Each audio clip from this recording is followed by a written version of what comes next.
But why is it? Why have we done it? The idea for the Business of Art and Design programming is inspired by the work of Daniel Pink in Richard, Florida, and a lot of data, and the challenges to both employers and the employed in the face of increasing pressures from automation, pressures from Asia, and pressures from material abundance, and the role that creativity can play as a competitive advantage. Daniel Pink famously put forward that the MFA is the new MBA, that is, that the Master of Fine Arts is the new Masters of Business Administration, and the heretofore soft skills that were associated with it are the new skills that help businesses rise above competitors. It's not that the MBA is no longer necessary, it's that the MBA is no longer sufficient. And we're preparing students for a new frontier. Consider this from Google CEO Eric Schmidt. He runs a small company you may have heard of. We, all of us in this room and beyond, create as much information in 2 days now as we did from the dawn of man through 2003. So the past of human history, all the information generated, we're regenerating every couple of days. Business and industry and educators wrestle with what to do with all this information. How to monetize it, how to safeguard against it, how to organize, present, and share it, how to understand and extract value from it. Those are both human challenges and business opportunities, and we believe creative, tech-savvy, and experienced design-oriented students are needed.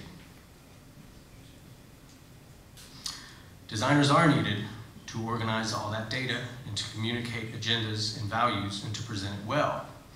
We often recognize bad design when we see it. Hopefully you have difficulty reading the top line. I didn't want to make anything that was too egregious, but rather something, oh, I'll add a drop cap and a shadow and that'll make it fantastic. You kind of need to know what you're doing. With the prevalence of so much technology making design accessible to all, that doesn't necessarily mean that all should design without training. So we often recognize bad design when we see it, and often even we can't quite put our finger on what's wrong. Look at the Emma Willard School encourages you to possibly step into the slaughter by the misuse of a drop cap. But a brochure is no longer enough, is it? It used to be, did you have a brochure? Now you're behind if you don't have a website. Do you have a web presence? What is it? Are there videos of how to use your product or to train your employees? How easily can customers reach you? How connected are you to the opportunities that abound? And what about emerging technologies and new devices that provide new types of communication and new customer expectations? I just don't know how much it killed me to not put an Apple product up there, but I was trying to be broad. So there's the Samsung Galaxy Tab, which actually looks pretty cool, I'm not gonna lie. Unless you think that it's just graphics that need communication help, how many of you remember this product design problem?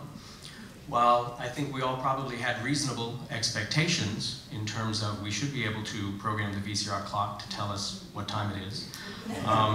Many of us were not able to figure out exactly what the device expected back from us in terms of communication. What did it want? I don't know. And it's odd that we couldn't figure this out really because there was a bounty of easy to use and intuitive devices designed to assist you with this. It's a great mystery. I love this quote from David Kelly, the founder and chairman of IDEO, which has actually done a lot of research into the design of medical processes, medical services, as well as devices.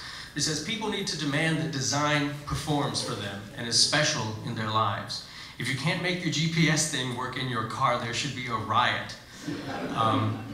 He and, I'm forgetting his name, but there's a gentleman who wrote The Design of Everyday Things, Norman someone, but they both talk about that often when a product doesn't work, we feel dumb, and it should be the other way around, that we recognize that in some way the product has failed us. Now, there are also problems where there are genuine human interface trouble, but in general, how many of our devices are designed to be as easy and intuitive as we would like them to be? We shouldn't be intimidated by technology. We should be inspired and very comfortable using technology. We focus on that with our students. And I submit to you that people will begin to riot when their expectations are not met, let alone exceeded, and their experience is anything less than delightful. Their experience of product, of service, and of utility. And what about technological advances in manufacturing that force adaptations in the way we do business, in the ways we can do business? Consider a complex model-making process that used to involve 6 months and $100,000 now involves just 6 weeks and a cost of $2,000. Our emphasis is on integrating the latest and greatest from the work world into the school world, into the classroom, shortening the gap between graduation and employee readiness. So, how does the business of art and design help you? Our value proposition is threefold. The first two are here. Flexibility. We provide flexibility. Our aim is to develop a flexible career and academic pathway. And I was thinking of a metaphor, and all I could come up with was a train, so bear with me. It's an opportunity train, if you will, where students can hop on with a 2-semester career studies certificate and then hop off and into the workforce with entry-level skills. Or stay on board for a 2-year associate degree, after which students can enter the workforce with greater proficiency, experience, and depth of knowledge. Or ride the train all the way to a 4-year institution through partnerships with VPI, GMIT Ladderfrac, and other partners, stay tuned, and beyond. We train our students to be flexible, and so is the Higher Education Center. We are very good at doing more with less, faster. And our students should assimilate easily into your business, comprehend your mission and your message, understand the technologies, and execute strategies to start adding value. We also provide empowerment. As an academic program, we don't necessarily expect every student to be a designer. Remember, as Daniel Pink observed, that multiple jobs will be the new norm.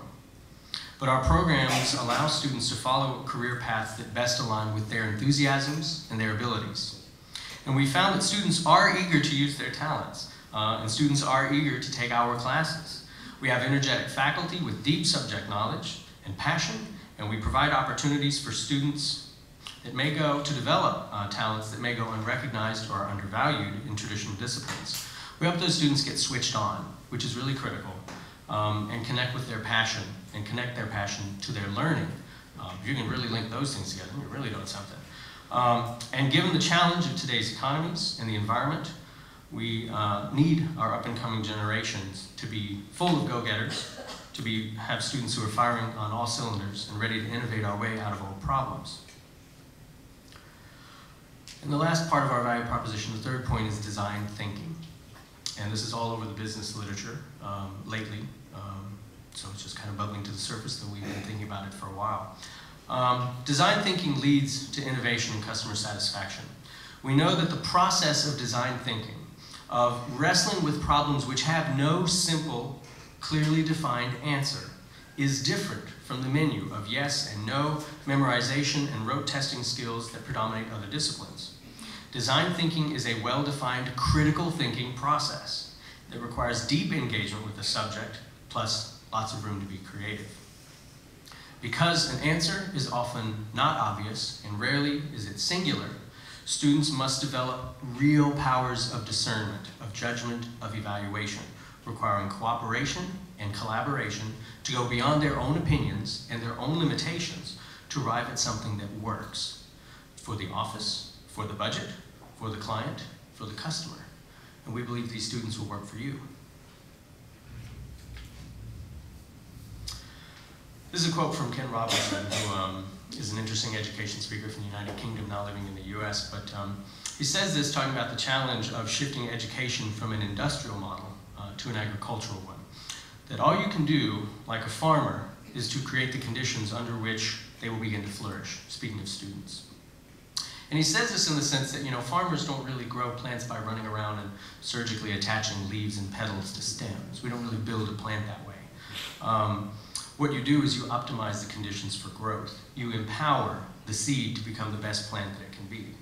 And I think that it's no accident that we are in tobacco country, amidst folks who know an awful lot about growing fantastic things well. And we've done so for a very long time, and I firmly believe that the seeds of our economic growth have already been planted in Southside Virginia. And what remains is for us to continue to nurture it and develop it.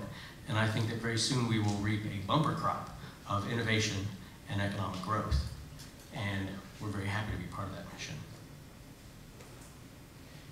Thank you.